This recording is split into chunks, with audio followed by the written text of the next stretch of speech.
মাঝে মধ্যেই আমি আলু দিয়ে এভাবে চিকেন বিরিয়ানিটা রান্না করে থাকি আর সবাই অনেক পছন্দ করে খায়।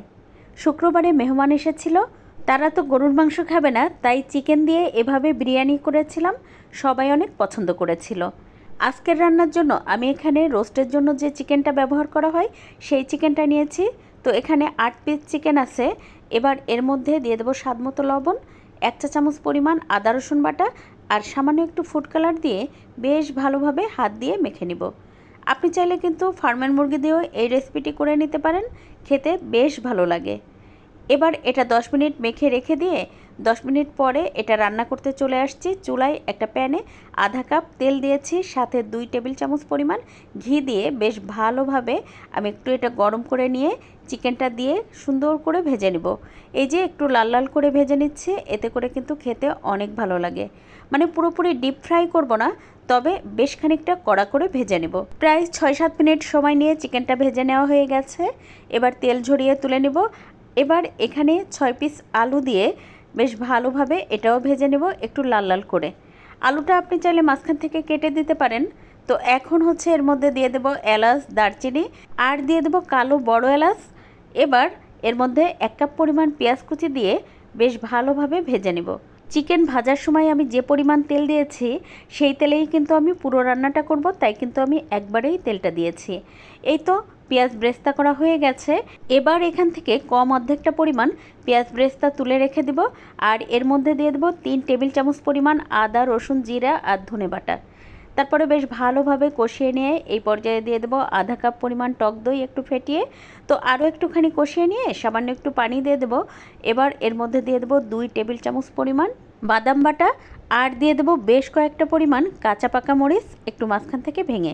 সেই সাথে দিয়ে দেবো বিরিয়ানির মশলা, আমি 1 প্যাকেটের বেশি অর্ধেকটা দিয়ে দিলাম। এবার এই সব মশলাগুলো সুন্দরভাবে কষিয়ে নিতে হবে। তো 4-5 মিনিট সময় নিয়ে কিন্তু কষিয়ে নিতে হবে আর অনবরত নাড়তে হবে। এখন এর মধ্যে দিয়ে দেবো 1 টেবিল চামচ পরিমাণ টমেটো সস। তারপরে আরও একটু কষিয়ে নেব। আর এখানে কিন্তু আপনি যে কোনো বাদাম বাটাই দিয়ে দিতে পারেন। তো এই পর্যায়ে দিয়ে দেবো স্বাদ মতো লবণ। তারপরে আরও 1 মিনিট মতো এটা কষিয়ে নিয়ে এখন এর মধ্যে 2 কাপ পরিমাণ পানি দিয়ে দেব। তো পানিটা কিন্তু আপনি পরিমাণ চিকেন নেবেন তার উপর নির্ভর করে পানিটা দিয়ে দেবেন। তারপরে এই যে খুব ভালোভাবে জাল করে ফুটিয়ে নেব। তো দেখতেই পাচ্ছেন আমার কিন্তু মশলাটা বেশ ভালোভাবে ফুটে উঠেছে। এখন এর মধ্যে দিয়ে দেব ওই যে আগে থেকে ভেজে রাখা চিকেন আর আলু দিয়ে 7-8 মিনিট এটা আমি রান্না করে নিয়েছি। আর এখন এর মধ্যে দিয়ে দেব 2 টেবিল চামচ পরিমাণ গুঁড়া দুধ। তারপরে আরও একটু ভালোভাবে নেড়ে মিশিয়ে দিয়ে ঢাকনা দিয়ে ঢেকে এটা আমি পুরোপুরি রান্না করা পর্যন্ত অপেক্ষা করব। তো এই তো দেখতেই পাচ্ছেন আমার কিন্তু রান্নাটা একেবারেই হয়ে গেছে। ঝোলটা একদম ঘন হয়ে গেছে আর তেলটাও কিন্তু উপরে উঠে আসছে। এবার চিকেন থেকে তেল মশলা ঝরিয়ে একটা একটা করে চিকেন আর আলুগুলো তুলে নেব। তো দেখতে পাচ্ছেন আমার কিন্তু সব কিছু খুব ভালোভাবে তুলে নেওয়া হয়ে গেছে। এখন এর মধ্যে দিয়ে দেবো 4 কাপ পরিমাণ সুগন্ধি পোলাওর চাল। আর এই চালটা আমি 20 মিনিট আগে খুব ভালোভাবে ধুয়ে পানি ঝরতে রেখে দিয়েছিলাম। তারপরে এই তো দেখতেই পাচ্ছেন আমি কিন্তু মশলার মধ্যে পোলাও চাল দিয়ে বেশ ভালোভাবে এটা ভেজে নিব। তো 5-6 মিনিট ভেজে নেওয়ার পরে এই পর্যায়ে 8 কাপ পরিমাণ গরম পানি দিয়ে দেবো আর দিয়ে দেবো স্বাদমতো লবণ। সেই সাথে 1 মুঠ ভর্তি করে দিয়ে দিলাম কিন্তু কিশমিশ। তারপরে খুব ভালোভাবে নেড়ে মিশিয়ে ঢাকনা দিয়ে ঢেকে 5-6 মিনিট রান্না করে নিয়েছি। যখন চালের গায়ে গায়ে পানি চলে আসবে তখন আবারও নেড়ে মিশিয়ে দিয়ে ঢাকনা দিয়ে ঢেকে চুলার আঁচ একেবারেই লো করে দিয়ে আমি আরও 10 মিনিট মতো রান্না করে নিয়েছি। তো এই তো দেখতে পাচ্ছেন চালটা কিন্তু 90% মতো সিদ্ধ হয়ে গেছে।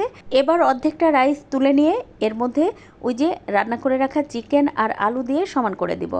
এখন এর মধ্যে দিয়ে দেব পেঁয়াজ ব্রেস্তা, সাথে কিন্তু আমি গুঁড়া দুধ আর ঘি দিয়ে খুব ভালোভাবে মেখে নিয়ে সেটা কিন্তু দিয়ে দিলাম। এবার এর মধ্যে দিয়ে দেব বেশ কয়েকটা কাঁচা পাকা মরিচ, এতে করে ফ্লেভারটা খুব সুন্দর আসে। তার সাথে দিয়ে দেবো 1 চা চামচ পরিমাণ কেওড়া জল। এবার উপর থেকে ওই যে তুলে রাখা যে রাইসটা ছিল সেটা দিয়ে একেবারে সমান করে দেব। এবার তো সব শেষে দিয়ে দেবো 3 চা চামচ পরিমাণ ঘি। আর এই ঘিটা শেষে দেওয়ার কারণে কি যে অপূর্ব একটা ঘ্রাণ আসে। তো এবার ঢাকনা দিয়ে ঢেকে চুলার আঁচ একেবারে লো করে দিয়ে 10 মিনিট রান্না করে নেব। তো আমি মাঝখানে একবার নেড়ে দিয়েছিলাম, আপনি চাইলে নেড়ে দিতে পারেন অথবা পুরোপুরি এভাবে দমে রেখে দিতে পারেন। আজকের ভিডিও ভালো লাগলে প্লিজ একটু শেয়ার করে দিবেন আর একটা লাইক দিতে কিন্তু ভুলবেন না। কি আজকের রাইসটা দেখে কি মনে হচ্ছে? একেবারে ঝরঝরা না, আর পুরোপুরি কিন্তু এটা সিদ্ধও হয়ে গেছে। এভাবে আপনিও চাইলে কিন্তু তৈরি করে নিতে পারেন। আজ এ পর্যন্ত, কাল আবার নতুন কোনো ভিডিও নিয়ে দেখা হবে ইনশাল্লাহ। সে পর্যন্ত সবাই ভালো থাকবেন, সুস্থ থাকবেন। আল্লাহ হাফেজ।